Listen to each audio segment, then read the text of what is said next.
De goeie moeten met de kwaden lijden. Welcome to Future Vision Amsterdam. Now we're going to have a song from the opening night of Free Fringe Festival Amsterdam at AstaroTheatro. Here we go.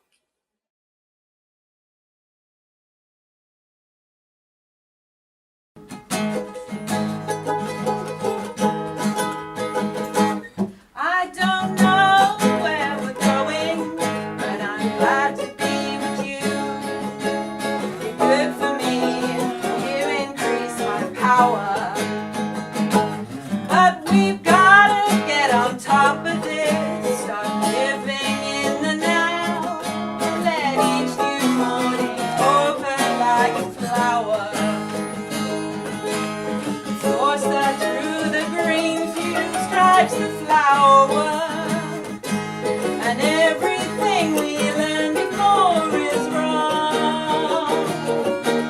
We could have been looking after Mother Nature, but we were dancing with the whore of Babylon. Oh, we were dancing with the whore of Babylon.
That was Sinsen Collective's Whore of Babylon. Who's your friend, Faye? Oh, this is Kaboutertje. This is Ariel the Kaboutertje. But that was at AstaroTheatro in the Vollen. Yeah. And the Free Fringe Festival Amsterdam this year marked the beginning of the 10th season of AstaroTheatro. So what, 10 years? 10 years they've 10 been years? going, yeah. Wow. They've been had their doors open for events and theatre, yeah. It's a very gezellig place to They're go particularly interested in doing traditional theatre, which is very much of an endangered species, I think, worldwide. Sure. So it's marvellous that they're continuing on with that. And a good place to have the opening night of Free Fringe Festival. It was packed. Oh, yeah, it was completely packed. Yeah. I saw people came to sick later on and said to me that they were unable to get in. They were trying to peek in the window. Well, that's always a good sign. So we were very delighted with that. It was a nice atmosphere. Yeah, it was great. Yeah. And we're going to see Rudi Kartel. Yeah, from that night. Without further ado, the Rudi Kartel. Ik draag u op handen, ik werp voor u mijn jas in de plas. Ik daag u uit, duel met bananenpistolen. Pauw, pauw, pauw. Uurtje is aangebroken, gaat u zitten glaasje. Schoentjes uit, alles comfort, ik zet het naast je. Zee, zon en een blikje limo-pret. Psh. U bent de kauwgom op het straatje naar mijn hart. Uw chocoladereep ongeslepen diamant. Oh, neem me mee en nu niks aan de handje. Oh, neem me mee en nu niks aan de handje.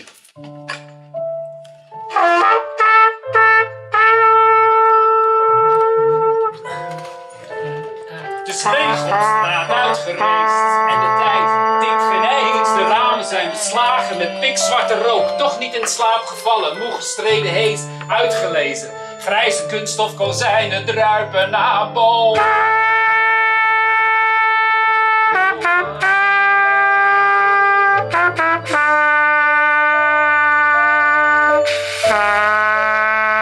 Buiten staan de brandweermannen, ingehouden, verdampte, helmgekleurde wangen. Gevangen ingehouden, maar ze houden zich groot. Hangende spuitslangen, moordkoppen, rood.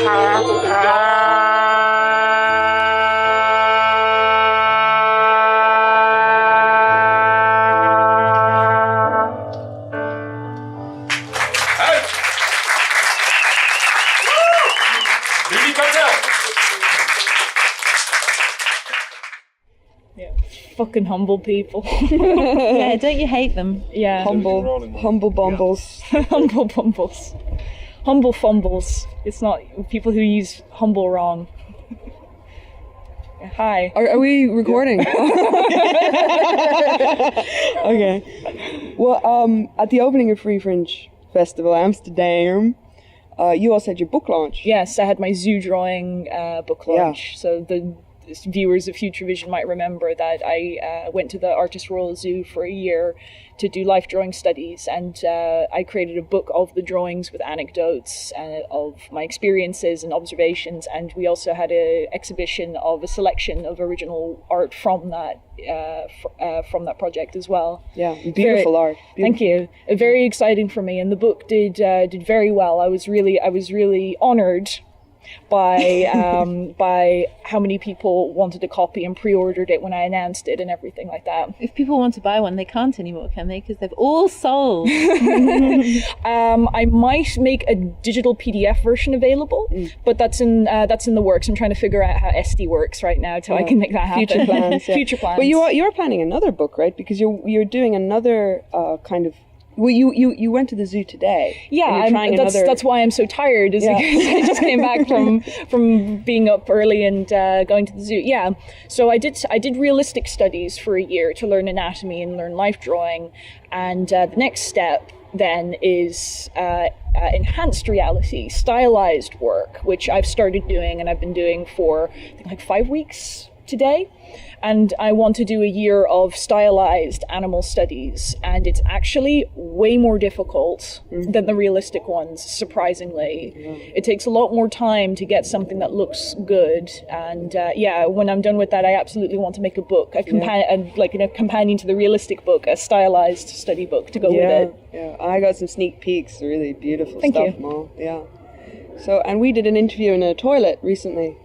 Yeah, that was a first for me. Yeah, we had an honoured guest from New York, enormous face, anarchist nihilist puppet show, which we were really thrilled when he proposed to come, and we were even more thrilled when we saw what he came up with. Yeah.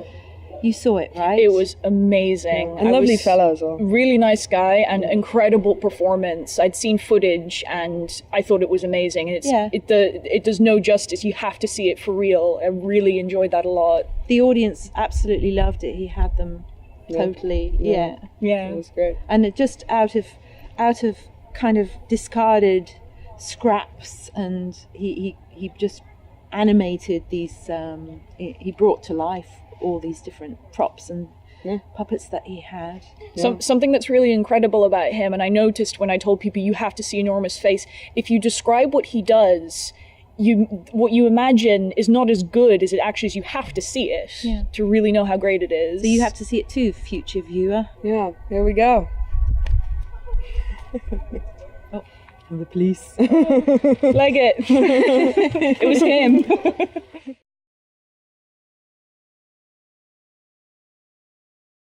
I don't know if I got anything that smells nice. I don't know. It's okay. But anyway, so what do you think of Amsterdam then? God, I love it here. It's wonderful. Amsterdam is amazing. It's weird. It's strange to come here as like a anarchist nihilist sort of performer physicist, because in the States it's very clear that everything's falling apart and oppression is very obvious, but here it's kind of like, oh, society seems like it's working a little better. Maybe it's... Oh, yeah. No, but it's also, I mean, the squatter movement here is incredible. It's incredible. It's devastated, don't you know that? It's, and even so, it's incredible. Yeah, that's true. And even so, it's incredible. Even so, it's incredible. And even so, they have like 3 squatter clinics every week, and it's like I mean, we gotta get this right in New York City. It's I good think that's stuff, the time. Why and how do you do what you do creatively? Oh, that's sort of a big question. It's very broad, but just what comes to mind then? What I like to do things. I like to do street work, so I like to make things out of garbage and do things in public, and actually, so I build these carts sometimes, and I push these big carts around filled with stuff up from the street that I've made into stuff, and sometimes we'll stop and do things. But I just made my first one in Amsterdam today and pushed it here, and I was really, everyone told me not to do it during rush hour, but I did it right in the middle of rush hour, and it worked great, and People were delighted?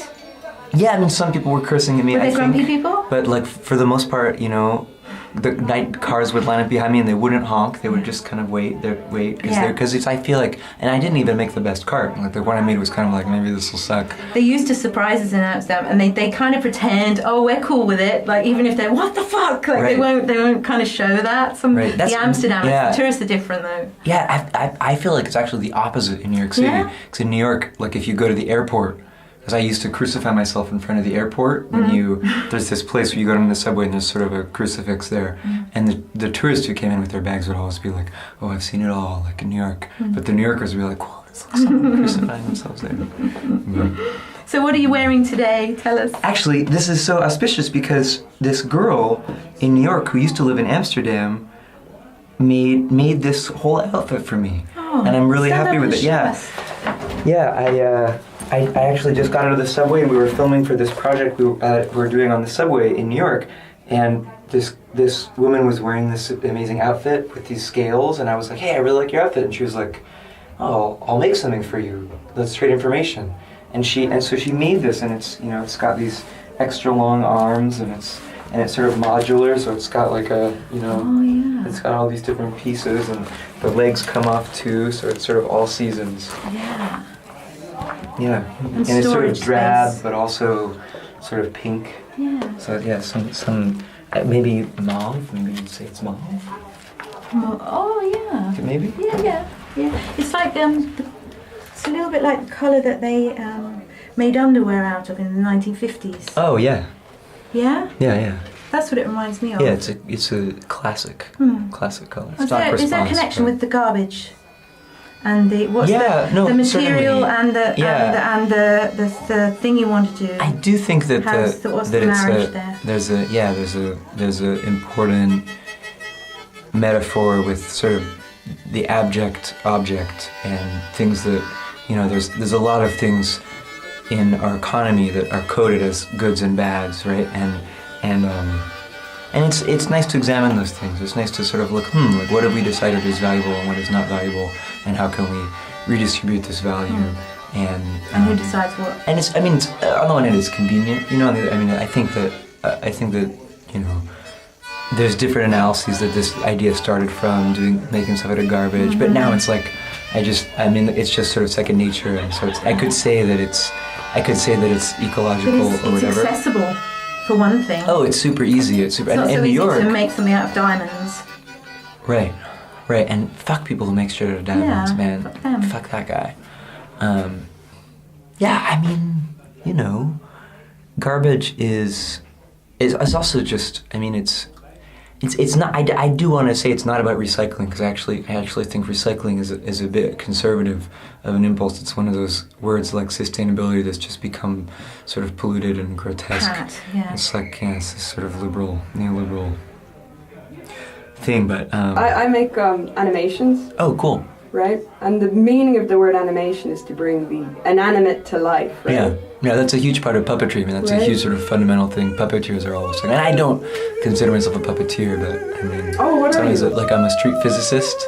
I think it's just miraculous when something that's rubbish, especially because that's like the lowest of the low, turns into something that has a life. That's magic. That's magic.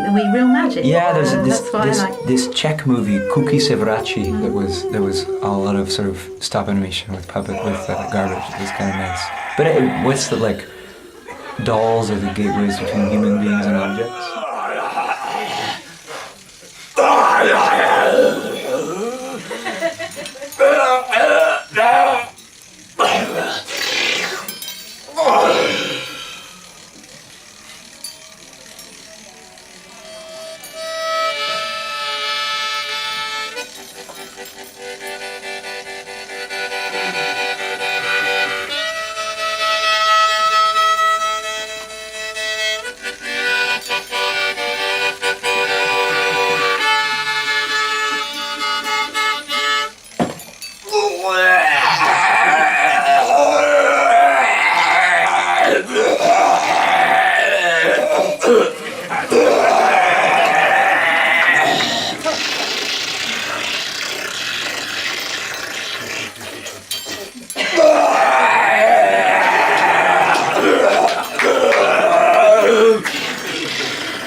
How do you say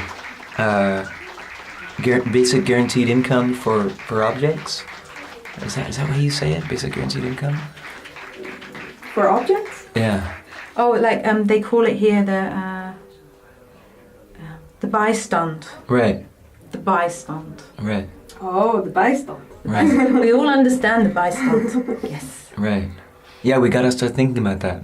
We gotta start thinking about that. That and space. For rocks and things. Well, I mean, we definitely have to start thinking about what basic guaranteed income means. Depends what people or objects need. I guess so, yeah. I guess it has to do with needs, I think, probably also. But I mean, what do we know about objects anyway? Not much. Yeah. I just broke one of these mirrors. What is this? At the same time? Yeah, exactly the same. Oh, that's bizarre. What is this? What does it say? I couldn't read it. It's in a foreign language.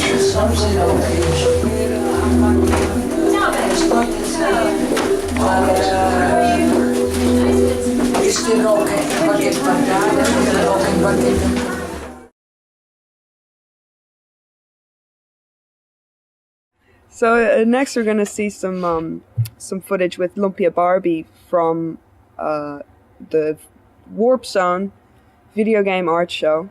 Yeah. At the Vondelbunker. Yeah. Which was our fifth year. Yeah, which was a wonderful day of video game art and it's fantastic. Yeah, and games, installations, performances. It was fantastic. Yeah, and everybody had a good time. But well, actually, no. Somebody had a Loempia Barbie had a bad experience. Jesus. What happened? No. Well, let's find out what happened to Loempia Barbie that day. Really like your glasses. Superhero, right? Part-time superhero. I'm part-time superhero. Part-time superhero. Oh. And part-time Sinterklaas. What happened? There was a cop on the bike, and he came over, and the first thing he said was, "It's pretty early for Sinterklaas and Zwarte Piet." He meant me with Sinterklaas, but there was a dark-colored man sitting next to me with the shiny tooth, and he automatically said that was Zwarte Piet. So that's pretty racist for anyone to say, especially a cop. And then later he said, and this is very traumatic, so I need you to hold my hand here. He said, "I cannot ride my horse because I'm too fat." He's an arsehole. Why are you laughing? I'm laughing too.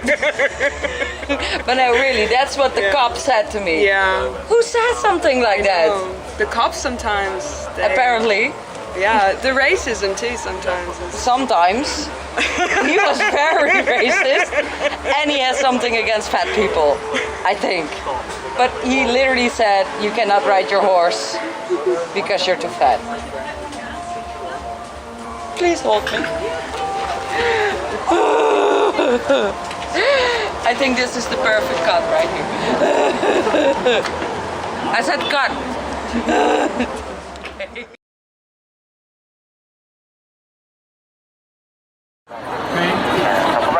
Cosplay area. だよ。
That was Satoshi's Tokyo Time.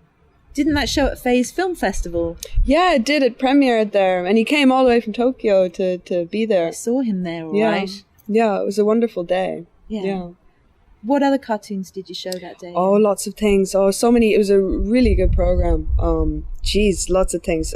Tochka's new one, and Baby, I Love You. I like that one. Weird 3D. We had a lot of weird 3D, actually, and we had one about rocks called Lithics, which kind of sends you to sleep. It's kind of, but it's good. I was amazed at what a diverse audience of people sat and were completely entranced by the program. There was people from 90 to 9 months that I saw watching the cartoons. Yeah, it was great. It's the power of animation, isn't it? It's like magic. Yeah, and we presented my new piece as well, Otaku Boy. That was awesome. Yeah, which was fun. Yeah, and so much good stuff. Non-animation as well, like animation that isn't animation. Yeah, now we're gonna see a cartoon from Faye's Film Festival.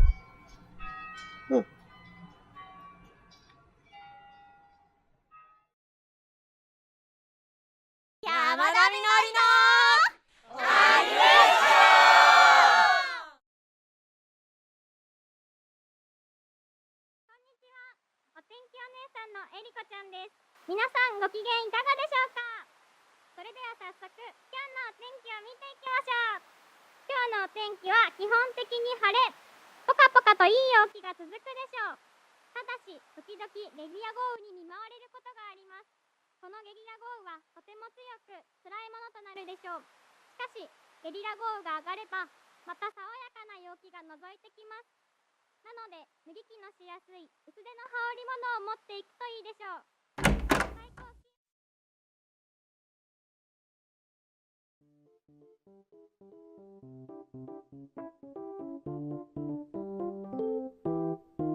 Faye, I have a very specific, conveniently specific question for you. How many times have your films been banned? Oh, twice at least, maybe 3 times, but once recently. And what's the most recent time your films have been banned? Well, we were showing the Kimono and Chibi-chan trilogy, which is an animation we've been working on for a very long time, and it was going to show in Seoul in South Korea. We were very excited.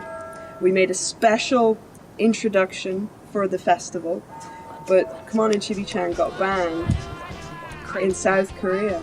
Crazy. No, why? Why? Why? Why? Maybe the American soldiers. No. No. Maybe the open dope smoking. No. It was the thing that got us banned in South Korea was kimono shirt. What? You figure it out. See you next time. In the future. See you in the future. In the future. In the future. Future.